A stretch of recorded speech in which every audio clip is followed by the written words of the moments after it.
A cada dia mais a vida de cada um dos meus irmãos, tá bom? Vamos abrir a Bíblia no livro de Filipenses. Estamos aprendendo alguma coisa com essa igreja. Não alguma coisa, mas várias coisas muito importantes. Como que Paulo tratou essa igreja. Como que nós devemos tratar uns aos outros. Então, Filipenses capítulo 1, do versículo 3 até o 11.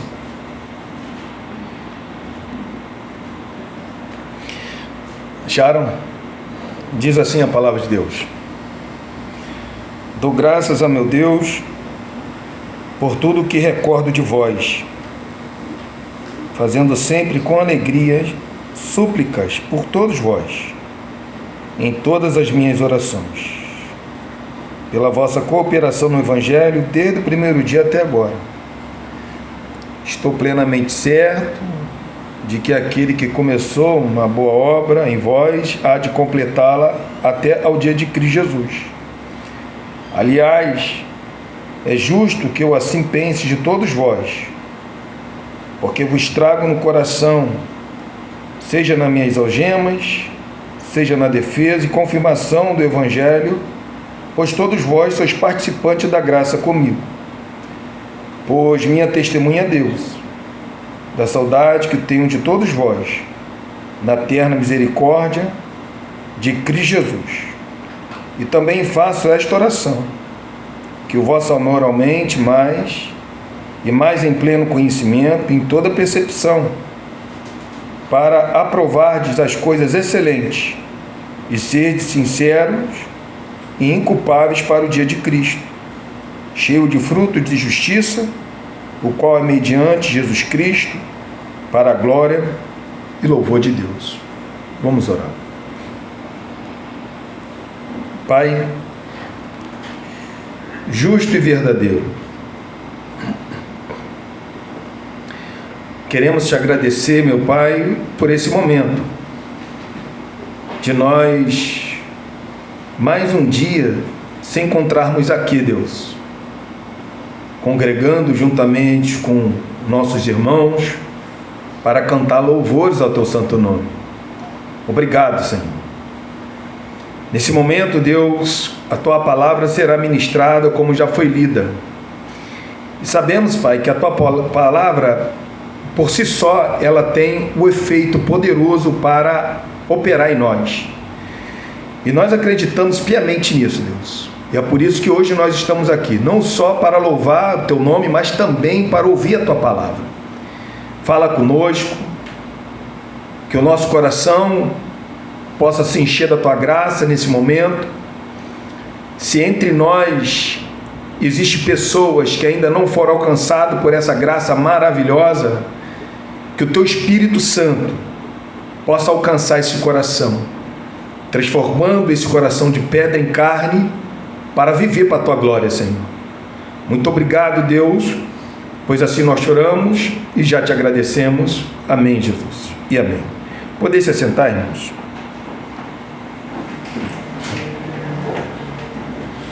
Irmãos, na semana passada, eu falei do versículo 6 até o versículo 8.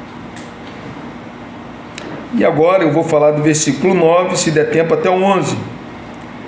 Porque existem alguns pontos aqui que a gente vai ficar preso pela importância de cada palavra que Paulo ele coloca nesses 3 versículos. Semana passada eu falei do versículo 6, 7 e 8, onde que Paulo ele tinha uma convicção, uma certeza tão grande, que Deus ele tinha começado aquela obra na igreja de Filipe, e que o próprio Deus ia terminar aquilo que ele tinha começado, porque Deus ele não deixa nada por incompleto. Então, se Deus iniciou a salvação, Deus ele vai completar aquela salvação ali. E não completar a salvação, mas completar aquela obra. Mas eu falei que ele deixa muito bem claro o dia de Cristo, ou seja, essa obra só será completa naquele dia quando o nosso corpo será totalmente glorificado igual ao dele. Então, enquanto nós estamos aqui, nós lutamos contra a carne, contra o espírito. É um santo lutando contra o pecado. Agora, o que me chama muita atenção é que no versículo 6, Paulo ele tem uma certeza muito grande, falando que é Deus que começou aquela obra e é Deus que vai continuar trabalhando naquela obra ali, dando continuidade na obra. Então Deus ele começou essa salvação em nós, ele vai continuar trabalhando em nós para que cada vez mais nós sejamos pessoas maduras na fé. Mas agora, irmão, olha só, olha como que às vezes nós não temos noção, irmão, o que a oração é capaz de fazer. Se Paulo ele tem a certeza que Deus começou a obra aos Filipenses e Deus vai completar aquela obra, Paulo poderia muito bem ficar tranquilo, entregar na mão de Deus, porque é Deus que começou e é Deus que vai terminar essa obra. Mas não! No versículo de número 9, ele fala: também faço esta oração. Irmão, Paulo, a mesmo modo que Paulo tinha uma convicção, uma certeza que Deus tinha começado aquela obra, Paulo também tinha uma convicção, uma certeza da sua oração ser ouvida por Deus. E é por isso que ele fala: eu faço esta oração. Eu faço esta oração. E o primeiro ponto que Paulo vai fazer essa oração é falar sobre o amor, É falar sobre o amor. Eu faço esta oração, que o vosso amor aumente mais. Paulo deixa muito bem claro que ele não está falando que o amor na igreja de Filipe vai estar em falta ou não tenha. O que Paulo está deixando bem claro é que aquela igreja existiu um amor entre os irmãos até certo ponto, mas Paulo ele quer que esse amor transborde mais e mais. Ele acabou de falar no versículo de número 8, falando que Deus é a sua testemunha pela compaixão que ele tinha por aquele povo. Eu falei semana passada, eu expliquei aqui nessa terna misericórdia, é lá do íntimo do coração que Paulo está falando. A saudade que ele tinha por esses irmãos era tão grande que ele se compara o seu amor, a sua compaixão pelaquela igreja, a mesma compaixão, o mesmo amor que Jesus derramou sobre aquela igreja. Por Paulo amar tanto, irmão, aqueles irmãos, por Paulo amar tanto a igreja de Deus, Paulo agora, ele fala: Deus é testemunha do amor que eu tenho por vocês. Agora eu oro para que vocês também tenham esse amor aumentado, para que o amor de vocês seja um amor aumentado. Nós, quando lemos Atos 16, nós vemos Lídia amando tanto a igreja que abriu a porta da sua casa para a igreja entrar ali e ali se formar a primeira congregação na Europa. Nós vemos o carcereiro, quando chicoteou, maltratou Paulo, quando ele falou: o que eu devo fazer para ser salvo? Paulo crê no Senhor Jesus, será salvo tu e tua casa. Ele levou Paulo para a sua casa e começou a fazer curativo nas feridas do apóstolo Paulo. Então a gente vê que naquela igreja, no início daquela igreja, quando aquela igreja foi plantada, a igreja, as pessoas, os irmãos já tinham esse amor. Mas o que Paulo está orando, irmão, é para que o amor pudesse aumentar mais ainda. O amor tinha que ser aumentado. Vimos nas semanas anteriores que era uma igreja pobre, Vimos nas semanas anteriores que essa igreja também lutava contra as perseguições. Paulo, ele poderia orar por essas questões. Senhor, faça esse povo ser mais próspero. Senhor, livra esse povo da perseguição. Mas Paulo não se preocupa com isso, porque Jesus deixou muito bem claro, irmão: se me perseguir a mim, perseguirão vocês também. O que Paulo está preocupado é sobre o amor. É esse amor que o Paulo está preocupado. O amor de vocês tem que avançar. O interessante, quando nós lemos as cartas paulinas, nós vamos ver que a característica do apóstolo Paulo é nunca se conter com algo, irmão. Ele sempre quer que a pessoa alcance mais e mais a perfeição. Um exemplo disso, nós podemos abrir a Epístola aos Romanos, capítulo de número 12. Abre comigo lá e vamos dar uma lida. Por mais que na nossa tradução esteja o amor, no original esse amor se diferencia um do outro.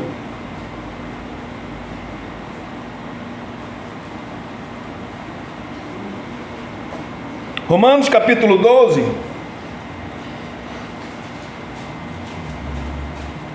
versículo de número 9 e 10.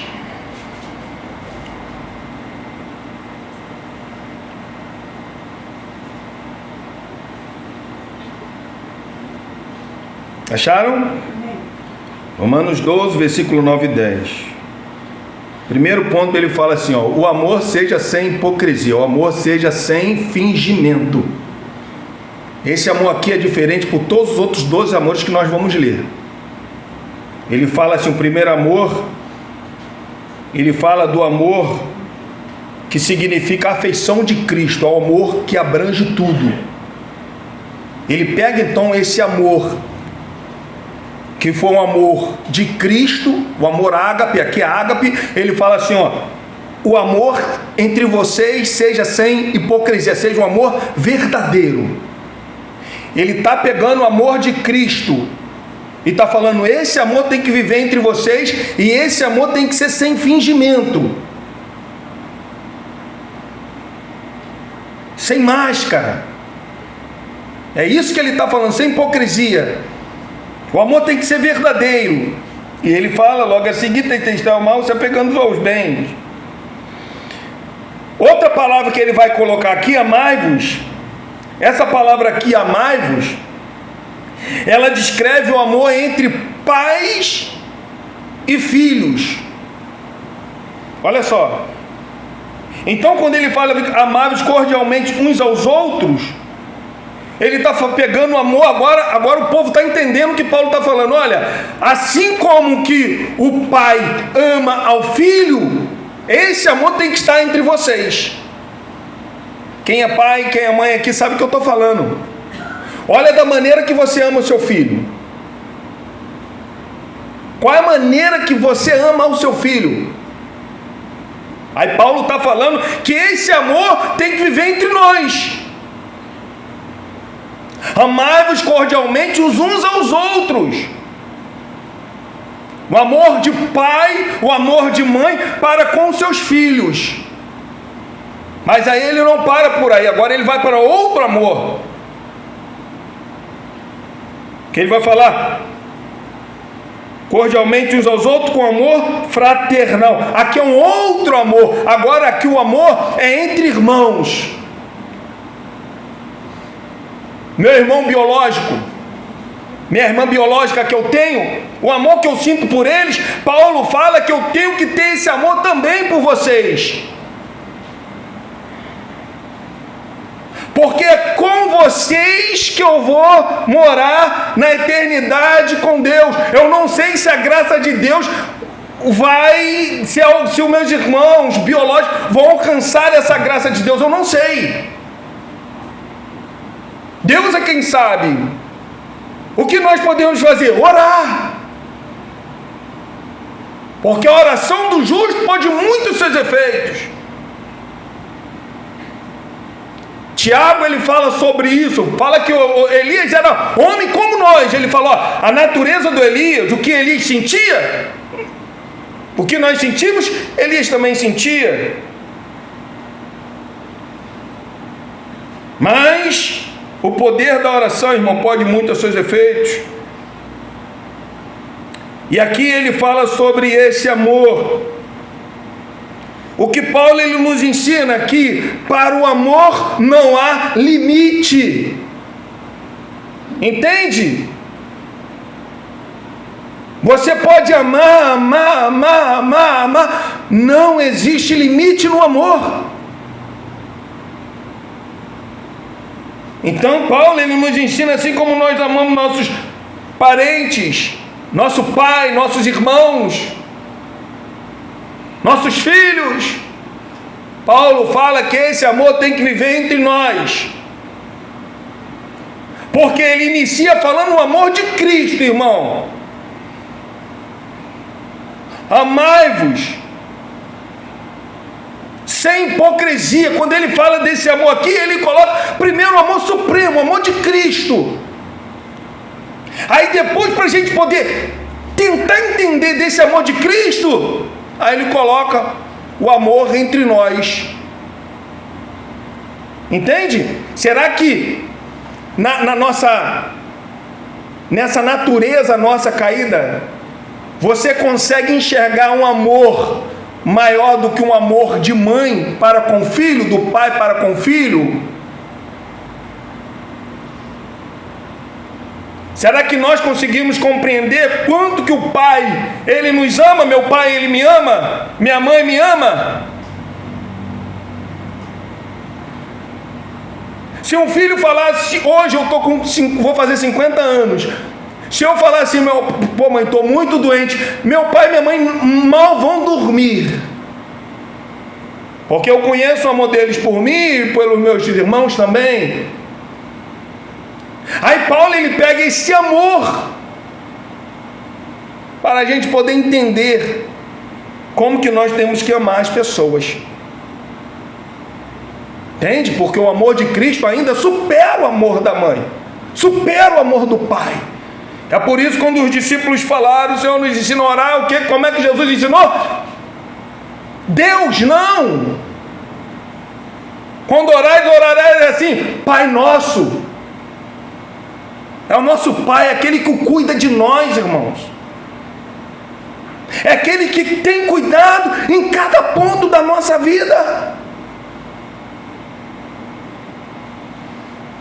É aquele que começou essa obra em cada ponto da nossa vida, em cada tijolinho ele tem colocado para ver o nosso crescimento. Esse é o nosso Deus, esse é o nosso Pai que nos amou dessa maneira, e nós temos que amar assim, irmãos. Irmãos, você sabe quantas pessoas podem estar com uma vida totalmente destruída,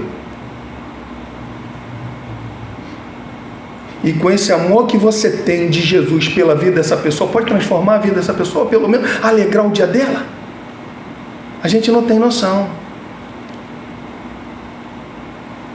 Olha como que o mundo está hoje.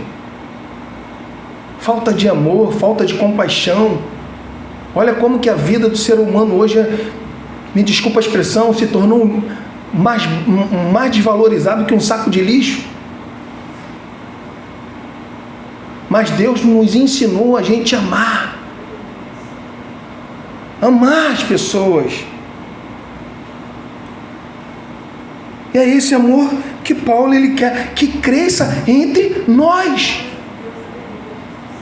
O nosso amor tem que aumentar. Ah, Senhor, eu amo todo. Não. Para o amor não existe limite. O amor aumenta.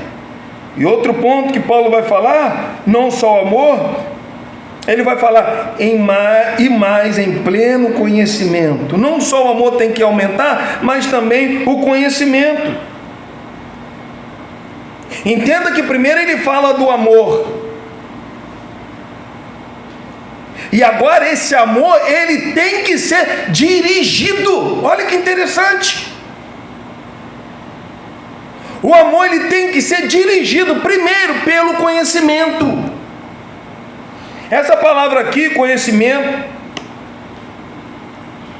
ela aparece 21 vezes no Novo Testamento, sempre se referindo ao conhecimento das coisas de Deus. Sempre está falando sobre espiritualidade, religiosidade ou questão teológica. Todas as vezes quando aparece essa palavra epignosis, 21 vezes, ela sempre está se referindo sobre conhecimento de Deus, as coisas de Deus.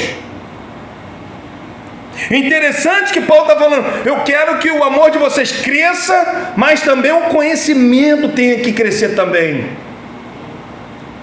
Sabemos, irmãos, que o conhecimento sem amor, ele não tem valor nenhum. Qual é o valor espiritual que o conhecimento sem amor tem? Nada. Pode ser um grande conhecedor, mas se não tiver amor, abre comigo, por favor, em 1 Coríntios capítulo 13, versículo 2. Olha o que Paulo está falando para uma igreja, que lá no capítulo 1, versículo 6, vai falar que tinha todos os dons e conhecimento. Olha o que diz.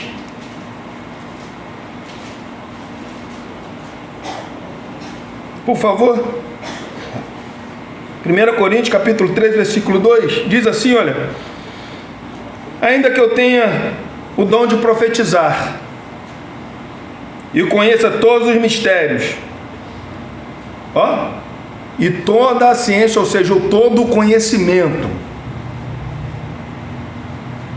ainda que eu tenha tamanha fé a ponto de transportar montes, se não tiver amor, o que vai ser, irmão? Nada.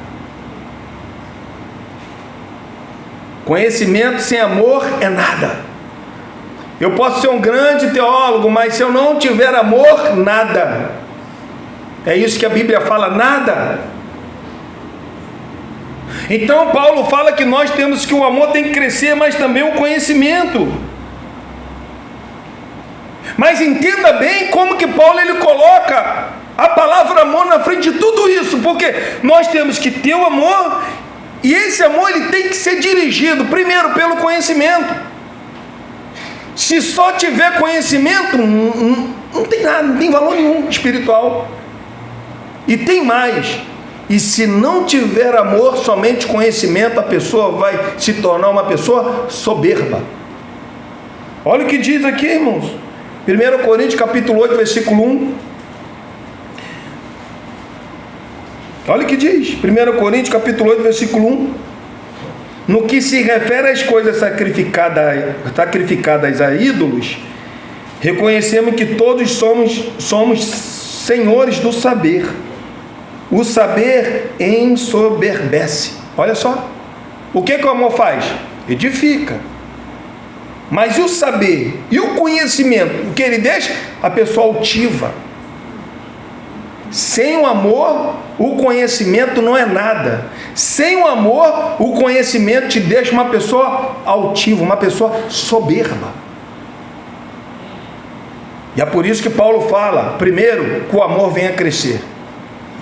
Então, antes, irmão, da gente orar pelo conhecimento, para que Deus possa nos dar mais conhecimento, entender mais a palavra de Deus, entender mais a sua teologia, mais as suas escrituras, o que nós devemos pedir? Senhor, derrame mais do teu amor no meu coração, para que eu possa amar as pessoas, assim como o Senhor ama, Deus. Foi isso que Paulo falou no versículo 8. O meu amor está aqui nas entranhas, no meu interior. Eu amo vocês dessa maneira. Deus é testemunho da maneira que eu amo vocês, é isso que Paulo falou. Temos, irmãos, que aumentar o nosso conhecimento com respeito às coisas de Deus para atingirmos a plena maturidade. Paulo, quando escreve para essa igreja de Corinto, ele fala assim: olha, eu queria falar com vocês, sabe, com coisas mais sólidas, mas eu tenho que falar com coisas leitas ainda, porque vocês ainda estão na carnalidade.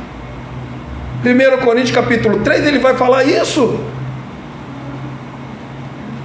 Se eu não me engano, para o Hebreus, quando o Hebreus, o autor, está escrevendo, ele fala assim, ó, pelo tempo decorrido, vocês eram para ser mestres, mas é necessário eu falar as mesmas coisas para vocês. São pessoas que não conseguem se amadurecer na fé. E o que Paulo está pedindo para essa igreja, para esse povo? Eu oro para que o amor de vocês venha aumentar, mas também o conhecimento. O conhecer. Não é só amar, é você conhecer também. Tem que conhecer. Conhecer as coisas de Deus, os princípios de Deus, o que eu posso fazer e o que eu não posso fazer. Os princípios de Deus. Certas doutrinas vai separar de um mundo caído entre aquelas coisas que pertencem a Deus e aquilo que não pertence a Deus. Mas quando nós vamos ler na palavra de Deus, por exemplo, Salmo de número 24, ele vai falar que toda a glória enche essa terra. Isaías capítulo 6 vai falar também que a glória do Senhor preenche toda a terra. É nessa terra que nós habitamos que nós temos que ter conhecimento das coisas de Deus para a gente poder entender, irmãos, qual é a ótica de Deus nesse mundo caído. E é isso que Paulo quer que eu aumente o conhecimento de vocês. Abre comigo em Efésios capítulo 4, versículo 13. Paulo, quando escreve a carta aos Efésios, ele escreve também aos Filipenses. É na mesma época, na mesma prisão. Sendo que alguns acreditam que entre as 4 cartas que Paulo escreveu, Filipenses foi a última. Ele escreveu Efésios, Colossenses, Filipenses e Filemão. É a carta da prisão do apóstolo Paulo. E nesta prisão ele escreve aos Efésios, ele fala desta maneira, versículo 13, ó, até que todos cheguemos à unidade da fé e do pleno conhecimento do Filho de Deus, a perfeita maturidade, à medida da estatura da plenitude de Cristo. O que Paulo está falando para os Efésios? Vocês têm que crescer. Vocês têm que ser crentes maduros. Crentes maduros. E agora, o outro ponto que Paulo vai falar: o amor, ele tem que ser dirigido pelo conhecimento, mas também o amor tem que ser dirigido não só pelo conhecimento, mas também por todo discernimento, percepção. Quando Paulo fala aqui percepção, ele está falando que o amor, ele tem que ser criterioso. Nós não podemos amar de qualquer maneira. Tem pai que ama o filho de qualquer maneira e coloca tudo a perder. Tem pai que tem filho louco. Sabe o que ele compra para o filho dele louco? Uma moto. Acaba com a vida do filho, acaba com a família. Está na cara que aquele menino, quando pegar essa moto, vai fazer besteira. Está na cara. Não respeita ninguém. Mas o pai fala que ama tanto, vai lá e dá. O amor que Paulo ele quer que aumente em nós é com conhecimento e com percepção. Tem que ter critério. Nós temos que distinguir dentro desse amor o que é bom e o que é mal. Nós temos que distinguir dentro desse amor aquilo que é importante e aquilo que tem menos importante, aquilo que é comum. Então, dentro desse amor, dirigido pelo conhecimento, nós temos que ter a percepção. Vale a pena? Não vale a pena? Eu posso fazer isso com meu irmão? Mas se eu ficar fazendo isso para o meu irmão, será que eu vou estar dando benefícios para a vida dele, ou estou arruinando a vida dessa pessoa? Porque, irmão, o amor sem discernimento pode se entregar a todo tipo de empreendimento. e pode trazer danos, mais danos do que benefícios. Como que eu tenho que amar meu irmão? Com conhecimento. Às vezes tem pessoas que merecem ser disciplinadas. A Bíblia fala para a igreja disciplinar essa pessoa. A Bíblia fala. A igreja em conjunto ela vai disciplinar essa pessoa. Mas sendo que o amor, o pastor, ele às vezes ele quer amar mais do que a própria palavra de Deus. Aí a igreja se torna uma bagunça. Porque não disciplina um, aquele ali contagia o outro, aquele ali contagia o outro. O que lá em Mateus capítulo 18 fala, ó, se aquele irmão pecar contra ti, vá até ele. Se ele não te ouvir, leva testemunha. Mas se ele não ouvir essa testemunha, a igreja, aí da igreja, exclui essa pessoa. Disciplina essa pessoa. Entende? Mas às vezes nós queremos colocar o nosso amor acima do que Jesus ordenou. E sabe o que vai acontecer? Vai trazer mais mal do que benefício. O que estava acontecendo lá na igreja de Corinto? Mais mal do que benefício. O que Paulo ele vai falar lá em 1 Coríntios capítulo 5, um texto muito conhecido. Ele fala que tem filho abusando da mãe do seu pai lá, da mulher do seu pai, e ele fala assim, olha, nem entre os gentios ouviu tal coisa. Entende? Porque a igreja estava deixando as coisas acontecerem. E nós não podemos, é isso que Paulo está falando. O amor, conhecimento e a percepção, o discernimento das coisas. E no versículo de número 10, ele continua falando: para provardes as coisas excelentes. Para provardes as coisas excelentes. Olha o que Paulo fala. O amor tem que crescer, o conhecimento tem que crescer, tem que existir percepção. Para o quê? Para o quê? Ele fala, para provardes as coisas excelentes, irmãos.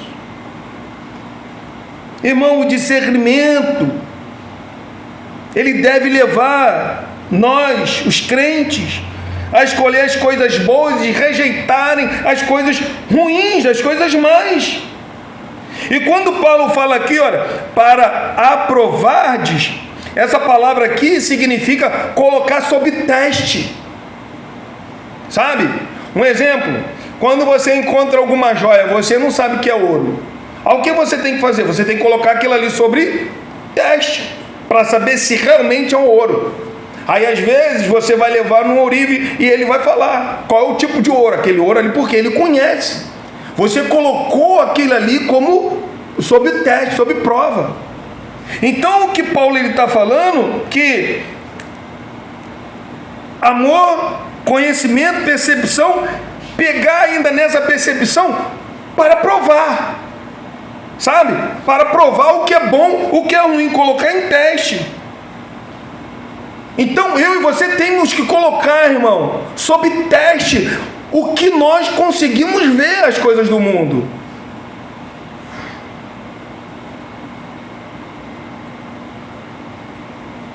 Existe, irmãos, uma propagação de um evangelho totalmente deturpado. O que você mais vê? Existem muitos falsos. Existem muitos ensinamentos hereges. E que muitos não colocam isso sob teste. Aceita. O que o Paulo está falando? Para nós amar, conhecer, discernir e colocar sob teste.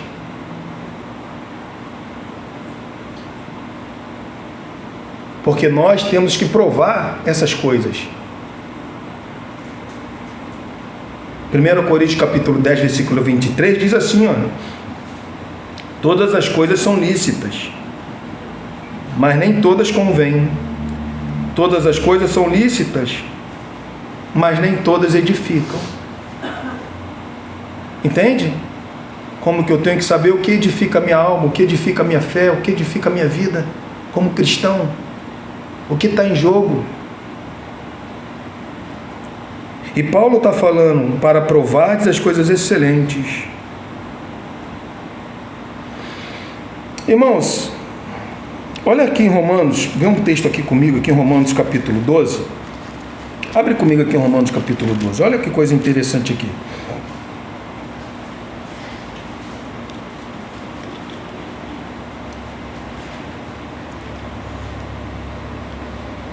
Acharam? Romanos 12, versículo 1. Olha o que diz.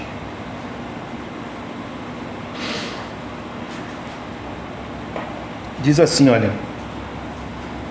Rogo-vos, versículo 1. Rogo-vos, pois, irmãos, pela misericórdia de Deus, que apresentei o vosso corpo sacrifício vivo, santo e agradável a Deus, que é o vosso culto racional. Aqui não está falando sobre isso aqui não, tá? Reunião de congregação não. Ele está falando nossa vida com Deus, né?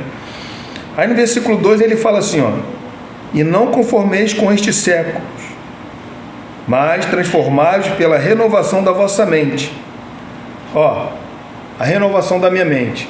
Aí ele fala aqui, olha, para que experimenteis qual seja a boa, agradável e perfeita vontade de Deus. Ó, a mente renovada, aí eu consigo experimentar. E quais são essas coisas boas? Do versículo 3 até o versículo 21 vai falar dessas coisas boas. Entende? No contexto, Paulo ele vai responder quais são essas coisas boas. Só ler, você vai chegar em casa, você vai ler. Como que eu tenho que lidar com os irmãos da igreja? Como que eu tenho que lidar com as pessoas do mundo? Aqui está dizendo tudo isso. Eu só consigo experimentar essas coisas boas quando a minha mente é renovada. Renovada. Entende? Então, quando a nossa mente é renovada, nós conseguimos ter percepção e discernimento. Quando a nossa mente é renovada, nós conseguimos colocar as coisas em teste. Isso aqui é verdadeiro, isso aqui é falso. Como eu já falei aqui, tem um grande teólogo que fala que aonde que a mentira, aonde que o falso chegou primeiro, a verdade para entrar com muito sacrifício. Porque é muito mais fácil a pessoa acreditar na mentira do que na verdade. É muito mais fácil.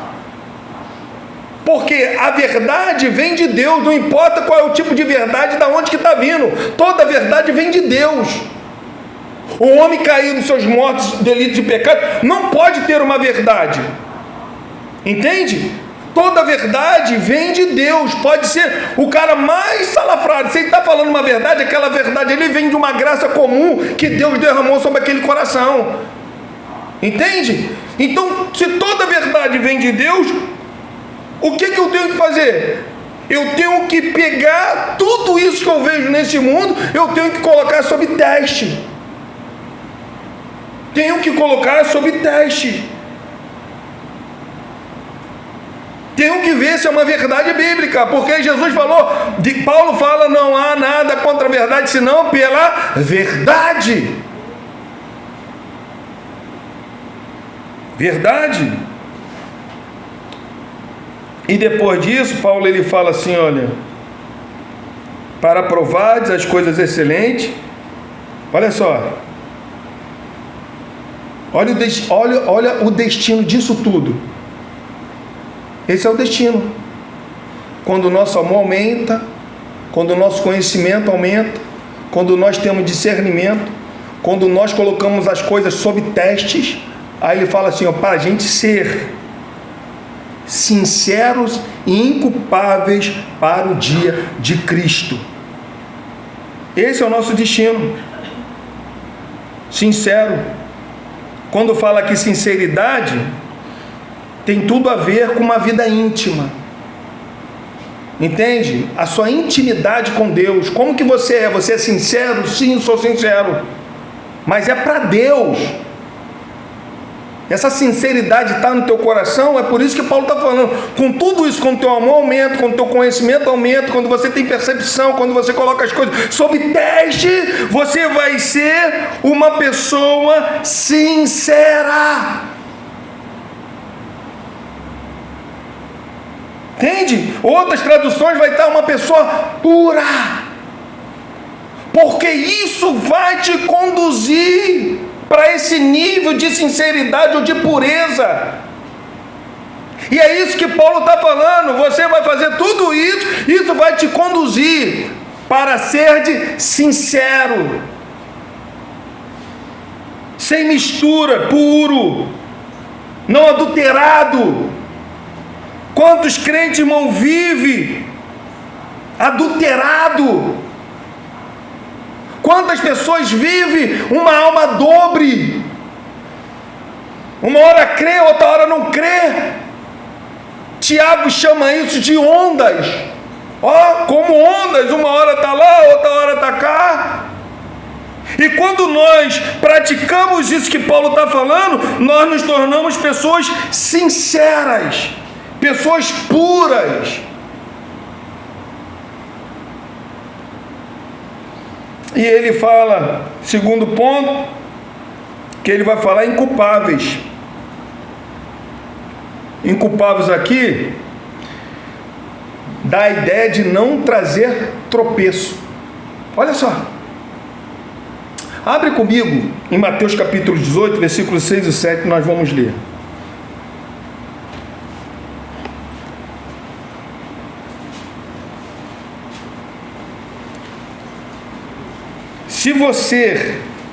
Se a sinceridade tem a ver com a vida íntima, o inculpáveis tem a ver com a vida pública.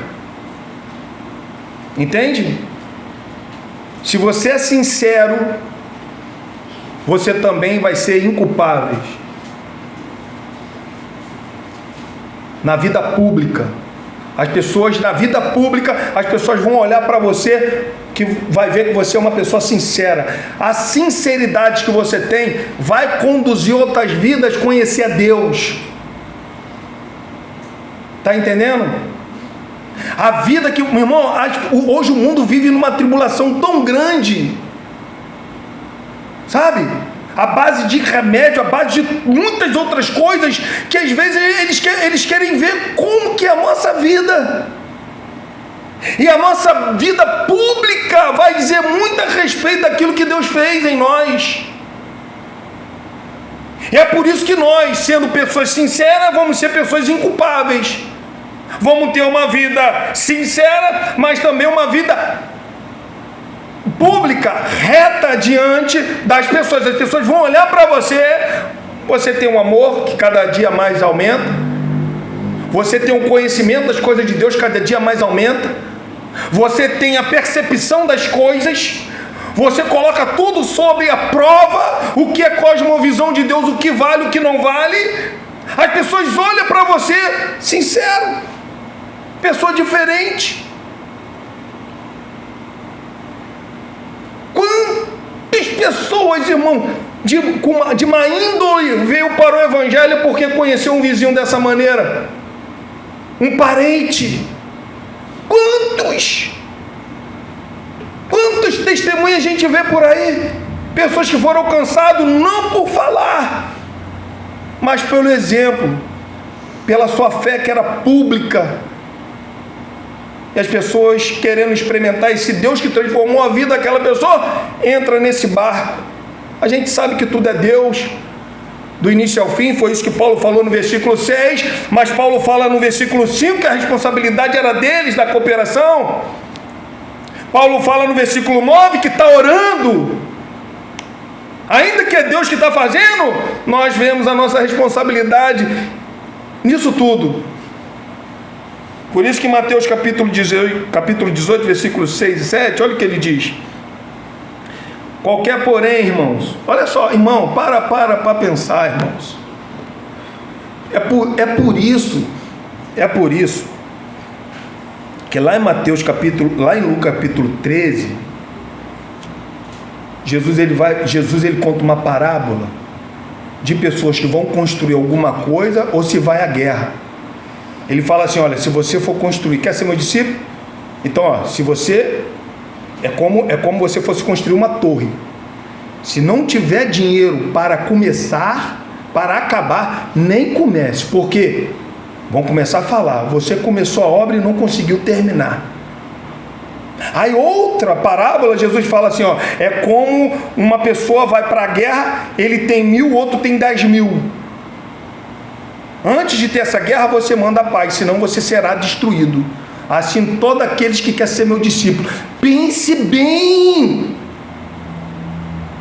Pense bem. É isso que Jesus está falando, pense bem. Pense bem. Hebreus capítulo 2 fala sobre isso. Se aquela lei dada pelos anjos, eles receberam o justo castigo, imagine nós, que conhecemos esse evangelho, rejeitar esse evangelho.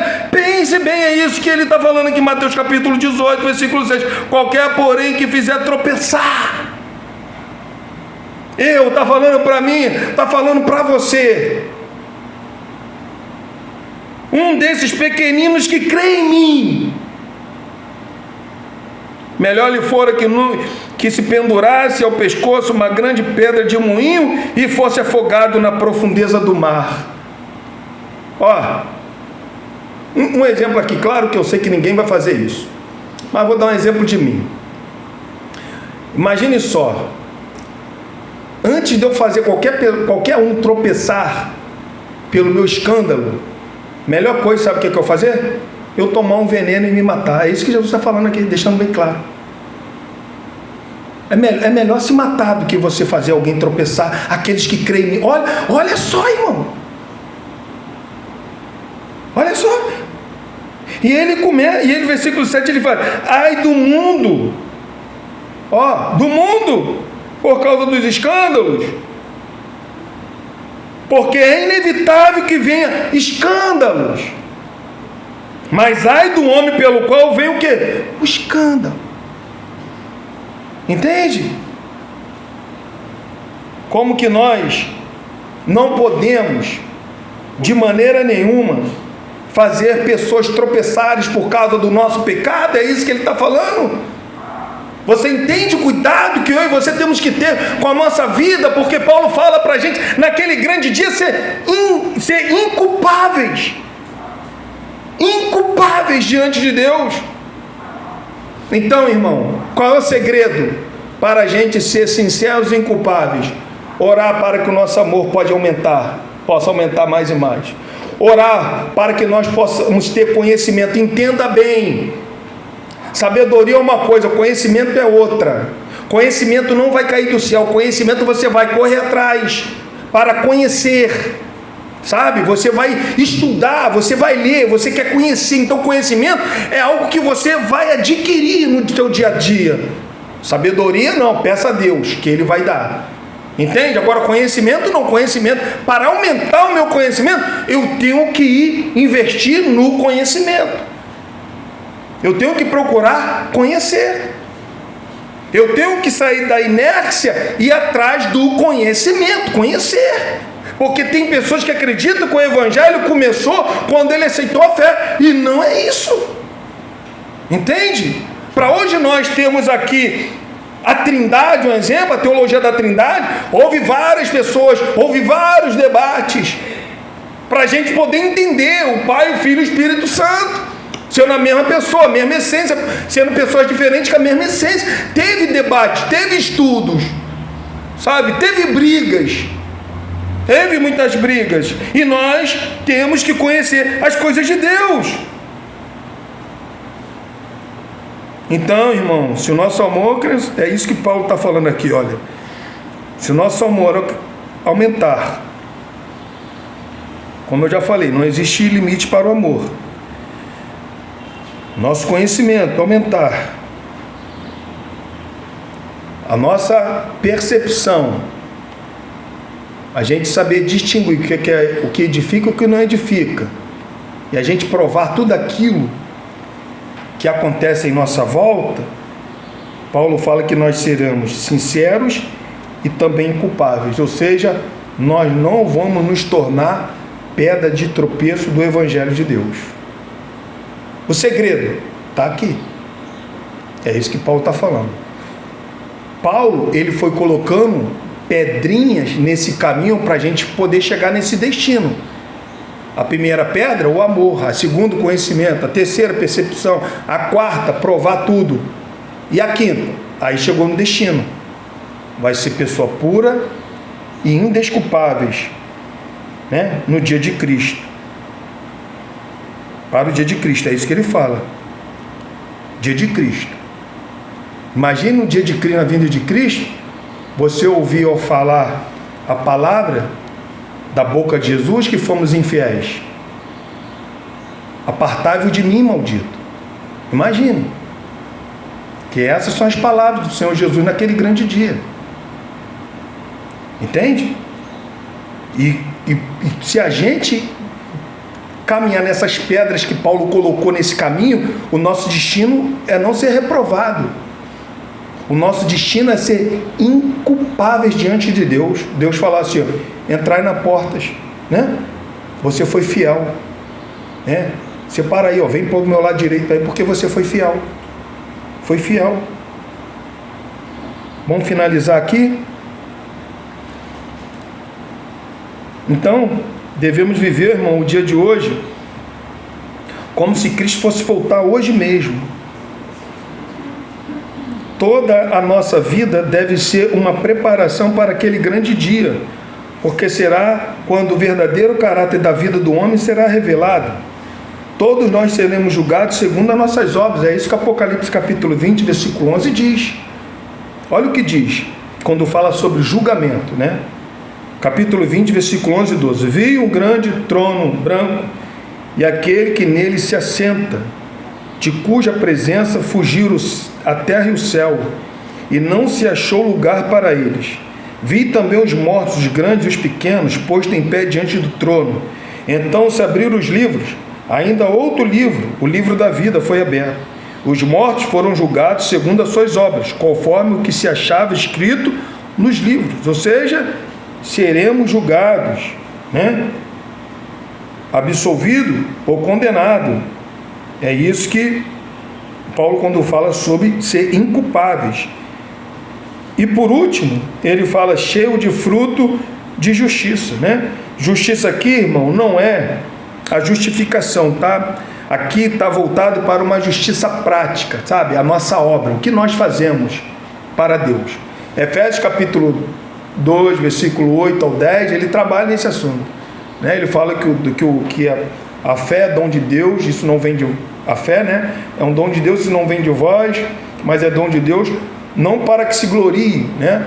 Aí ele fala assim, olha, e Deus, ele... Vamos ler aqui rapidamente, que eu estou faltoso aqui nesse texto, e é um texto muito conhecido, agora faltou a memória.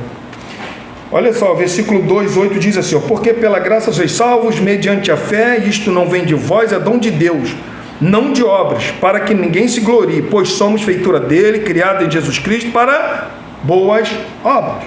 Então, quando Paulo fala aqui, na vinda de Cristo, nós vamos ser sinceros, inculpáveis e cheios de fruto de justiça, tá? É o que fala lá em Mateus capítulo 25, versículo 14. O rei respondeu-lhe dirá, em verdade vos afirmo que sempre que o fizeste um destes meus pequeninos irmãos, fizestes a mim. É Jesus falando naquele grande dia. E qual é o objetivo disso tudo, irmãos? Da gente crescer em amor, crescer em conhecimento, crescer em percepção, né? Provar as coisas, colocar em teste, ser sincero e inculpável diante de Deus. Qual é a finalidade disso tudo? Paulo ele vai falar, o qual mediante Jesus Cristo, né? O que ele está falando? Que o fruto não parte de nós mesmo, né? O fruto não é uma produção da igreja, mas o fruto é produzido por meio de Jesus Cristo. Tudo aquilo que nós fazemos, versículo 6, Deus ele começou uma boa obra, ele vai completar. João capítulo 15, versículo 5, Jesus fala, eu sou a videira, vós os ramos, Quem permanece em mim ou nele, esse dá muito fruto, porque sem mim nada podereis fazer. Ou seja, se a igreja produz algum tipo de fruto, esse fruto vem por meio do nosso Senhor Jesus Cristo. E ele finaliza assim, olha: para a glória e louvor de Deus. Ou seja, qual é o propósito da vida do cristão? Qual o propósito? Para a glória de Deus. Qual o propósito? Para a glória de Deus. Tudo que nós fizermos, tudo de bom para a glória de Deus. Qual o fruto que você dá? Para a glória de Deus. A igreja está sendo edificada para a glória de Deus. A tua vida está sendo edificada para a glória de Deus. É isso que ele fala.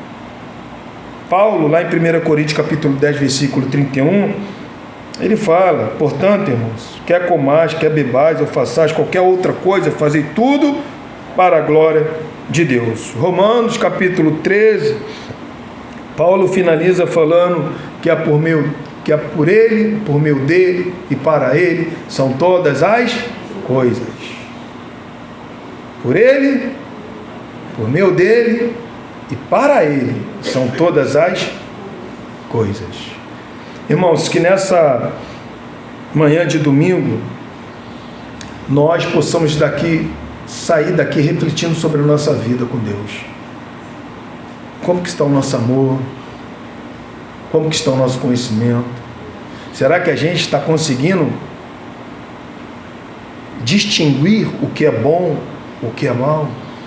Será que a gente ama tanto as pessoas que não estamos conseguindo distinguir o que é bem para ela, o que é bom para ela, o que faz mal para ela?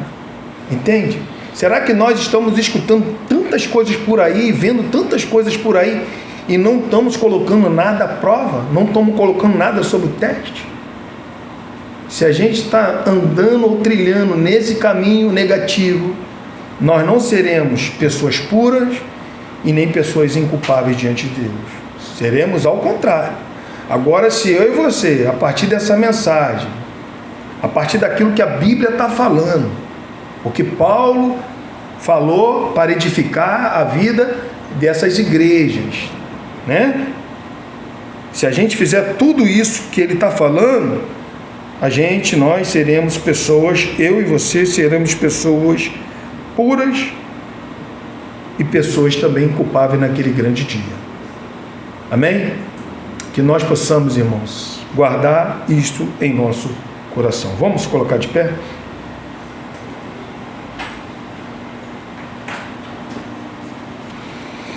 Vamos orar.